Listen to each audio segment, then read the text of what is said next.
What's up, guys?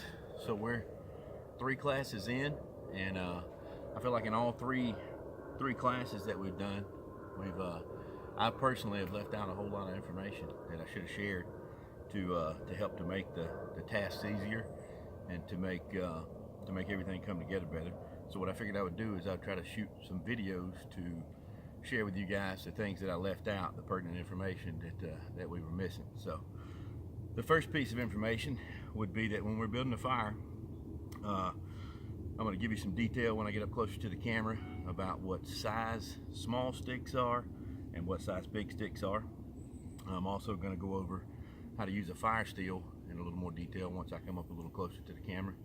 But for now, what I want to show you is a basic fire lay, about how much of a stack of twigs you need and about how much of a stack of fuel you need to keep your fire burning for at least 3 minutes, which is going to be a portion of the class that we're going to want to grasp. So we're going to spark this up,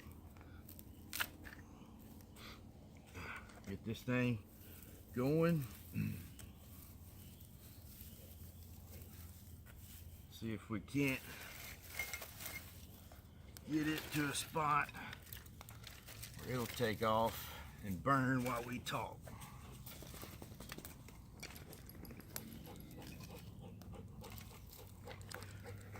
So,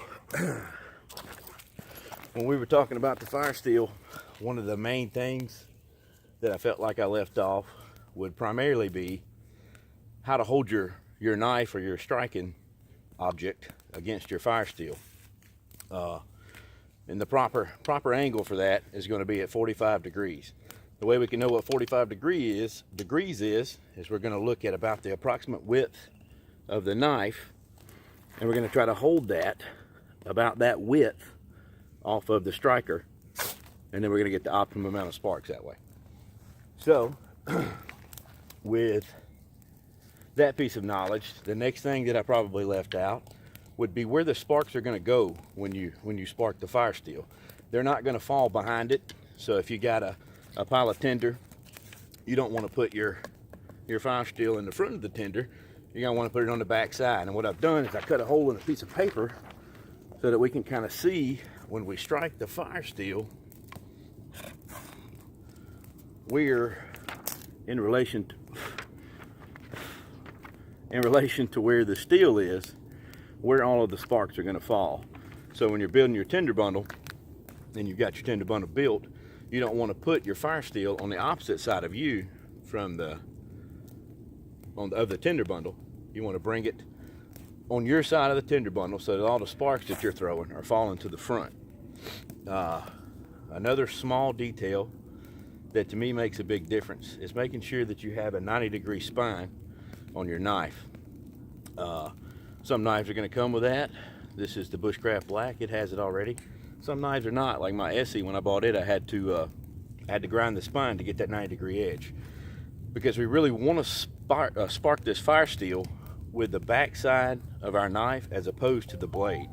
And there's 2 reasons for that. One is we're going to get rollover out of our blade when we run it down a piece of metal. And second is a lot of this fire steel is going to stick. A lot of this ferrocerium is going to stick to the knife.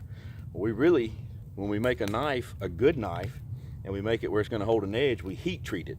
So we really don't want to put heat on this blade, on the cutting surface of our knife. So that's why most of the experts are going to tell you that you're going to want to strike with the back side of your knife. It's real easy. All the more companions, they're going to come with a slightly rounded spine. It takes about 3 seconds on a grinder. You grind it slow so you don't heat it up and mess up the temper, but it's going to serve you a lot better. So the next thing that I felt like we may have left out, we talked about a tinder bundle and we talked about how to make it. At the last event, we used cedar bark, which when you strip it off the tree, generally it's going to come off something like this. We talked about roughing it up, which was relatively simple. You just kind of abuse it, you know.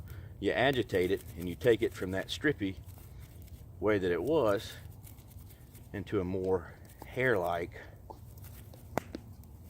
type of a texture. We want to expand that surface area as much as we can and get as much area for that spark to land in as we can possibly make. We covered that. What we didn't cover is that whole area of spark. Is we're looking for a good baseball size or bigger tinder bundle when we make a tinder bundle. We don't want some super small tinder bundle that we've got to aim and work super hard to get ourselves a ember into or a spark into. So another thing that's going to help you is if you put that over some sort of an object so that you can catch that fine powder that's coming off as you're making it. And you're just going to rough this thing up as fine as you can get it to break down, because the more surface area that you have, the more opportunities you have for one of those 3,000 degree sparks to land on something that's flammable. So we're going to expand this surface area just as much as we can, and that's going to be our super fine inner core of our tinder bundle. Now we can certainly take some and start making ourselves a nest around the outside, because we want layers in this tinder bundle. We want this thing not to just light up, but to actually give us a good burn. We're also going to take some dried grass or whatever other dry tinder that we have available. We're going to take that and wrap that around and follow up, kind of tucking everything as we're coming around, trying to make us a dense little ball of highly flammable materials. And we'll take our good little dense and fibrous cedar bundle, we'll place that in the middle.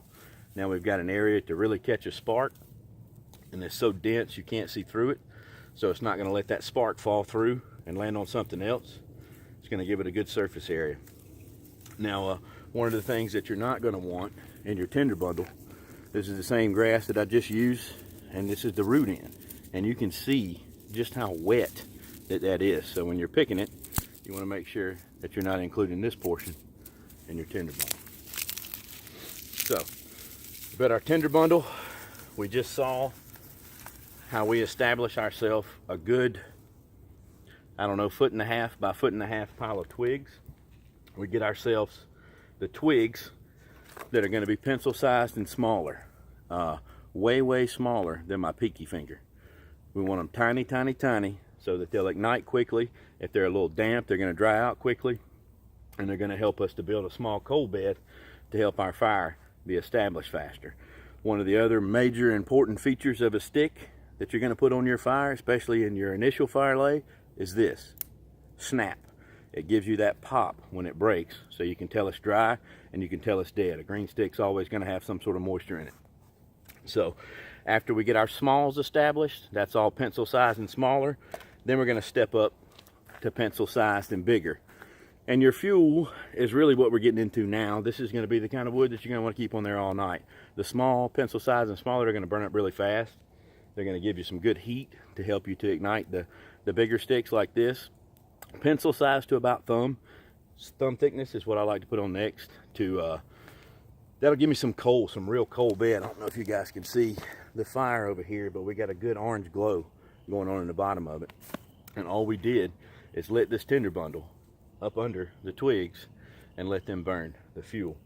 So after you progress from this is when you put on your larger sticks. You don't want to get above your thumb when you're doing your initial fire lay, because you don't want to smother your fire out. You don't want to try to make it have to heat so much that it's a problem. One other thing I happened to notice some people putting in their fire lay was punky wood. It's wood that looks good and dead. It seems like, you know, when you try to rationalize it in your mind, that it would burn super good, but it's squishy. And when it's squishy, that means it's spongy. When it's spongy, that means it's probably holding moisture in it. Punky wood has its purposes, you know, for bug repellent and to make a super smoky fire, but this is not what we want when we're trying to establish our initial fire. So there's our fire, pencil sized and smaller on there initially on top of our tinder bundle, pencil sized and larger up to our thumb go on top of that. Once our flames get above whatever the last level of fire that we put on there, we can add more. Right now I could add more to this fire, but I'm going to let it burn out because I was just kind of doing that to illustrate how this actually works. So now our fire steel. We talked about where the sparks go. We talked about how to direct those sparks when we're putting the sparks in the fire or into the tinder bundle. We want it back here on the edge. We don't want it up here on the front edge because most of our sparks are just going to skip right past. Now, one of the things that I screwed up, particularly myself on the Vision Quest when I was under pressure, was trying to grind this fire steel into the ground. You need a surface up under it. I've got a piece of bark here, just a piece of pine bark, if this was on the ground, so that I could rest this rod on, so that I could get some pushback from my push down. Helps me be more efficient, burn less calories, and it also helps me to hold that steel stationary so that I can really rip the sparks off of it. So there's really, most of the experts recommend that you're gonna hold your knife stationary and rip the steel away. Well, that worked way better than I was hoping it would. Rip the steel away from the fire, and that's because you don't want to be doing this and knocking your tinder bundle everywhere when you're slapping your knife off the end of it. If we're going to use the stroking the fire steel method, and I can't wait to hear what Dylan has to say about that, we're going to plant that fire steel, and then we're going to give it a good downward motion so that all of those sparks are falling off into a really dense tinder bundle. Once we get it going, we just turn it over to keep it burning on itself, and we've got a fire. So the tinder bundle is going to burn that fine fibrous stuff. It's going to burn that dry grass. It's going to generate a lot of heat, and then that cedar, whatever the oil is in cedar, is going to help it to continue to burn for a little bit longer. You're going to get a little bit of a longer burn time out of your tinder bundle. So sure, I missed something else, but those are the fundamentals that I know that I left out from at least the last basics class, and I'm sorry. I apologize. You know, I'm learning a lot of this stuff. You know, it's muscle memory to grab your fire steel and hold it a certain way when you do it a lot, and then when you're trying to relay that to somebody else, a lot of times you just flat out forget to mention it. So I apologize. Hope this helped. You guys let me know.